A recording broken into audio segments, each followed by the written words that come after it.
So when I lived in Afghanistan, every day walking in the streets of Mazar-i-Sharif or any place in Afghanistan, Kabul, Jalalabad, other locations, remote locations outside of the cities or in the city, uh, people were very hospitable, and hospitality is a very important part of the culture in Afghanistan among every ethnic group, whether they're Pashtun, Tajik, Hazara, Uzbeki, or whatever.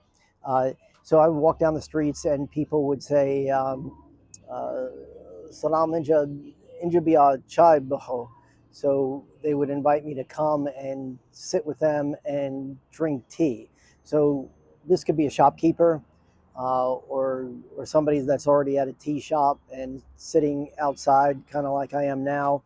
Although they normally had raised platforms uh, that simulated sitting on the floor, but you'd be raised up from the floor, so people would sit on the ground. Some places did have tables and chairs similar to what I'm sitting where I'm sitting now. Um, but anyway, the hospitality was just incredible. There's nothing else like it in the world, and Americans don't understand this. We've got a skewed perspective of what Afghanistan is, and I'm bringing content about the people and the culture of Afghanistan, and a lot of my videos are going to be increasing the content of Islam and what Islam is as a religion, and more importantly, how it's practiced and what the common people believe about their faith and how they practice it. So they don't practice it like a textbook. They don't always practice it the way it ought to be practiced, or they're not very religious. And in conversations, they may quickly extinguish their capability to talk in depth theologically very quickly. And so most of the people, although they are strongly Muslim, they don't necessarily understand their faith and can't really carry on a theological conversation in any depth. They've got their, I want to say talking points, but I don't really like that word. It doesn't describe.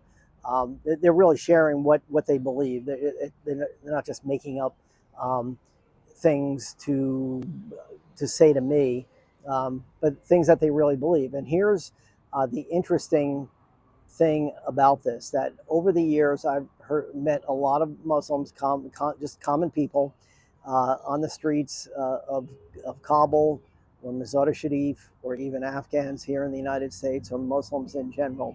When they talk about their religion, they may say things that their religion does not teach, and in most cases they say things they really believe that their religion is about.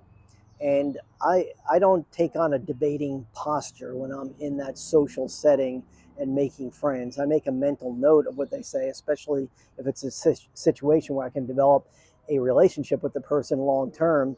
They say something about Islam that is incorrect. That's fine. I understand where that person's coming from. I understand their personal belief system.